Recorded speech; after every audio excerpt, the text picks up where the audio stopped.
You know, for as long as there has been humanity and organized sports, there have been races, whether it was on foot, on chariot, on horseback, or today in souped up, super powered motor cars. Racing is something that is just indelible to the human spirit. What's going on, everybody? I'm Jay. Welcome to Square Pegs.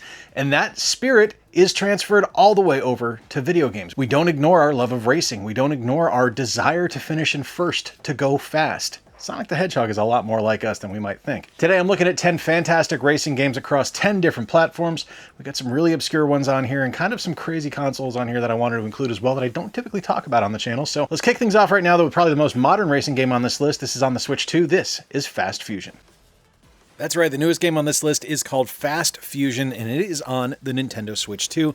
And this is from the Fast RMX series and it is legitimately one of the fastest video games I've ever played in my life. It just exudes speed. It is so quick and so almost like overwhelmingly fast at times, which I also experienced with F-Zero GX, which is not on this list, but probably should be now that I'm reviewing my list, but it's okay. We're going to stick with Fast Fusion because this is a really interesting take on futuristic racing. It also incorporates a really clever kind of switch mechanic where you are able to toggle between a different kind of force field surrounding your vehicle, either a red or blue one, that will make your vehicle go faster depending on what part of the boost track you run over on the course.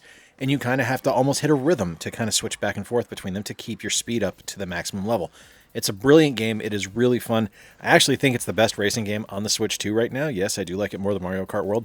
It's definitely something that, to me, just screams speed and is just a really fun single-player or multiplayer experience.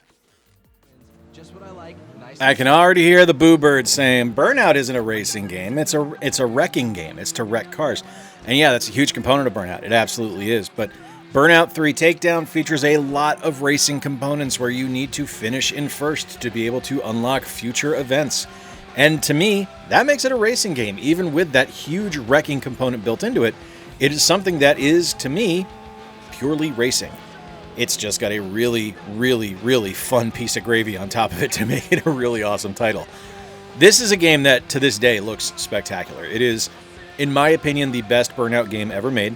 It is a lot of fun. It does everything well. The physics in the game are some of the best physics ever seen in a video racing game ever made. The graphics are wonderful. The music is great. It is just a pure adrenaline rush from the moment you start playing. Everything in this game just lands. It is wonderful. This was EA at their absolute best. I really do wish we were still getting this franchise from them. We've gotten some remasters, and that's been great, but I would love to see a new entry in the Burnout series made.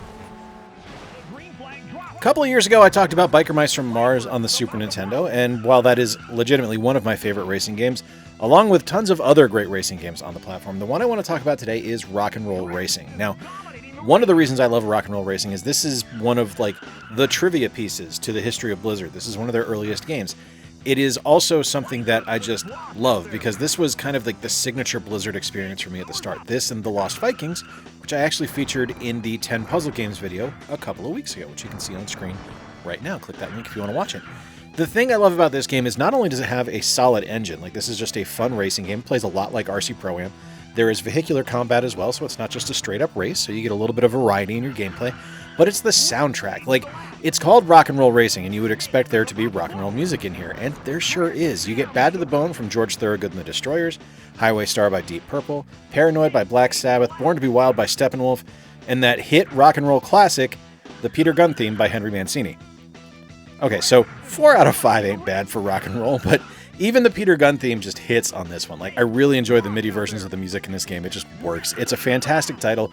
If you haven't had the opportunity to play it, I really suggest you do so. It's one of the strongest racing games on the Super Nintendo, and it really just is a nice kind of like look into the history of one of the biggest publishers in video games today with Blizzard.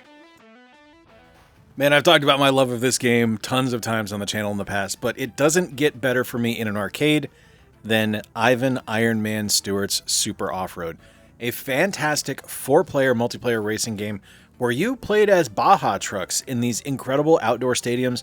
There were jumps, there were dips, there was water that you had to drive through. Everything felt like super realistic and at the same time ridiculous because the physics were, while they were there, they were a little bit questionable at times. Like you could really launch your characters if you got a nitro boost.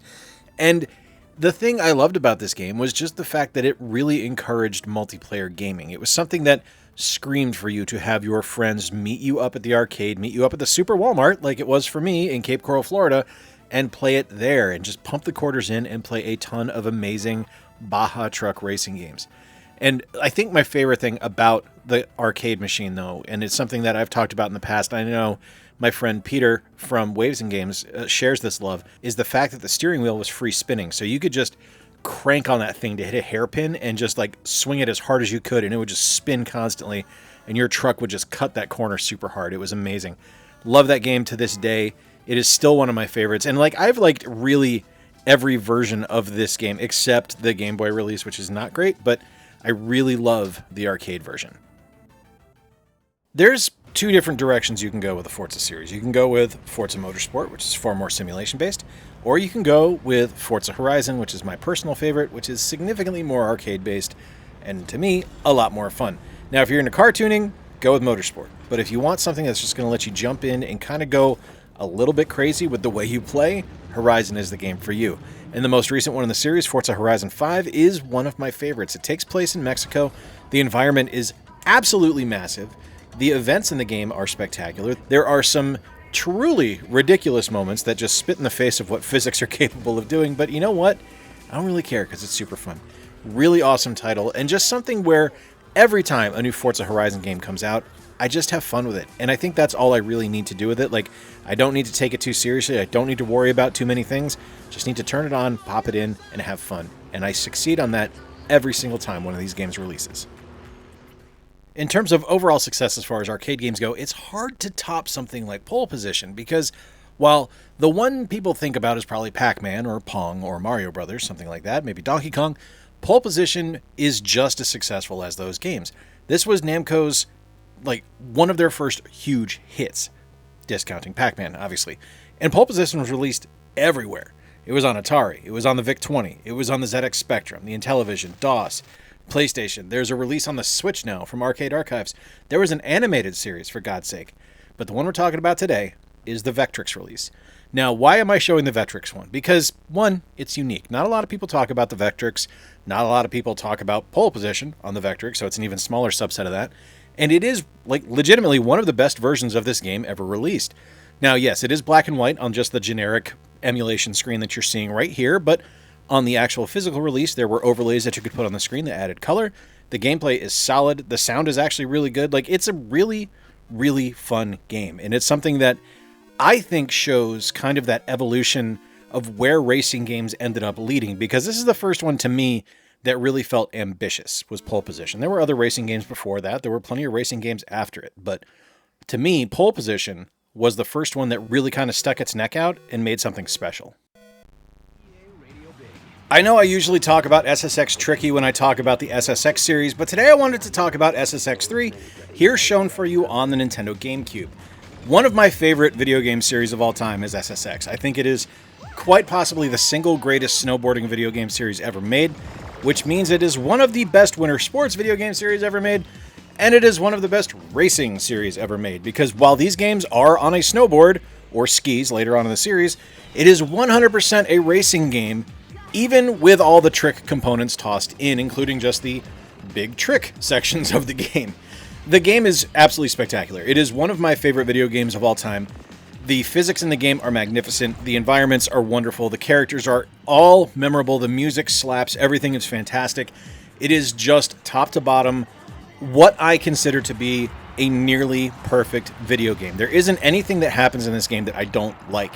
It is just fun from top to bottom. And I don't know anyone that doesn't like it. If you don't like it, please let me know in the comments. I would love to hear why, because that's kind of crazy to me. But yeah, this is one of my favorites. Absolutely love this franchise. Absolutely love this game. One of the best of all time. You know, one of my favorite cartoons growing up was Wacky Races. It was something that, if I'm remembering correctly, was in constant rotation on the USA Network on Cartoon Express. Does anyone else remember Cartoon Express? I could be making that up in my head, but for some reason I have like this vision of a train with cartoons being shown on it. Older Hanna-Barbera stuff in particular. And one of my favorites was Wacky Races, which was kind of a Hanna-Barbera version of the Cannonball Run. It featured a bunch of different cartoon characters in a race across the country. And the video game that released on the Dreamcast, called Wacky Races, crazy enough, features a bunch of those characters that you can play as. You can play as Rufus Roughcut and Sawtooth, the Slag Brothers, the Gruesome Twosome, Penelope Pitstop, Sergeant Blast and Private Meekly, the Anthill Mob, Luke and Blubber Bear, and Peter Perfect, as well as eventually Dastardly and Muttley and the Mean Machine. You're able to unlock them. And as you play, it's just a kart racer. It's a kart racer starring what was the original kart racer that we were exposed to as kids. And it is so much fun. It plays incredibly well on the Dreamcast. It looks fantastic. Legitimately, one of my favorite hidden gems on the Dreamcast is Wacky Races right here. Anytime I feature this one, I got to give the shout out to Jason from Metal Jesus Rocks, because this is not a game that I knew about until he featured it on one of his videos. This is Need for Speed The Run. It is my personal favorite Need for Speed game. Now, there are some things lacking right now because online servers are down, so if you are going to play it, especially this Xbox 360 version, make sure you have your wireless internet turned off or you are just disconnected from the internet, because otherwise you're just going to sit on the press start screen forever. It will never connect to the servers. They did not put a fail stop in there. So yeah, you're just screwed. If that happens, you're just stuck. You have to exit out, relaunch, and go from there. But once you get into game, this is one of the most creative versions of Need for Speed that I've ever seen, because this isn't a traditional Need for Speed. This isn't like Most Wanted or Heat or anything like that. This is you against the environment and against the other players in the race. It's a recreation of the Cannonball Run, which is not only a real-life event that goes from coast to coast in the country, from New York City to California, and the fastest they've done it is in, I think, 27 hours. I could be wrong on that. I'll put a screenshot up here of the actual record so you can see what it is. And if I'm way off, we'll all pause and laugh at me right now. But this is something that is just a recreation of that race in their own kind of style. Like, it's a little bit different. It's not exactly the same, but it's a really creative use of the Need for Speed franchise and a really interesting take on what could have been a silly concept, but they just nail it on this one. It's super fun. It wouldn't be much of a racing video if I didn't talk about at least one Mario Kart game, and while I usually talk about things like Mario Kart 8, or I talk about Mario Kart DS, which are probably my two favorites, I want to give the flowers that are rightfully deserved to Mario Kart 7 on the Nintendo 3DS. I am truly impressed at how great this game is. The look of the game is fantastic, the controls are wonderful, the music is spectacular, there's a great army of characters you're able to choose from. I think there's 17 or 18 characters you can pick from. And the gameplay is wonderful. It introduced the hang gliding mechanic, which is new to the series with Mario Kart 7. There's a ton of tracks that you're able to choose from. It's traditional Mario Kart, right? Like, you know what you're getting with this. There isn't anything surprising or special here. It's just a fun game that works and is enjoyable to play. And whenever I can see something on the 3DS that is promising and fun and works incredibly well, I want to support it. And it's something where this game hits all of those criteria and just makes it a must-own game for the 3DS. And apparently 19 million people thought the same thing, because that's how many units it sold. So this isn't a hidden gem. This isn't anything like that. This is something that probably everyone has played at least once, but I wanted to call it out because I think it is one of those games that does get overlooked in the overall popularity pantheon of Mario Kart games. You know, when I first started playing games, it was on the Atari 2600 with my cousin Greg. We started off on Atari Super Football. I played a bunch of games there, including Pole Position, which we saw in this video on the Vectrix. But the first time I really got into a racing game was with RC Pro-Am on the NES. It was a game that just spoke to me. It was something that I loved, something I enjoyed, and something I have continued to enjoy to this day. In fact, one of the highlights of my career when I worked in the video game industry was working on NASCAR Thunder 2004 on the Xbox. This was the first racing game I worked on, one of the first games I worked on when I worked in video games, and it's something that to this day is near and dear to my heart. Team Xbox forever. Let me know in the comments down below your favorite racing games off of different consoles. I would love to hear from you, whether retro, whether modern, whether arcade, whether home, whether portable, whether console-based. I don't care. I want to hear from you. Until next time, folks, I've been Jay. Appreciate you spending a little bit of time with me. If you dug today's video, please give it a thumbs up. Engagement helps the channel out. And if you really enjoyed it, consider subscribing. We're almost to 18,000 subs. I'd love to be at 20K by the end of the year. Hey, I'll be back on Friday. We're going to be looking at baseball games on the NES. So until then, remember to play more games, stay square, and take care. I'll talk to you soon.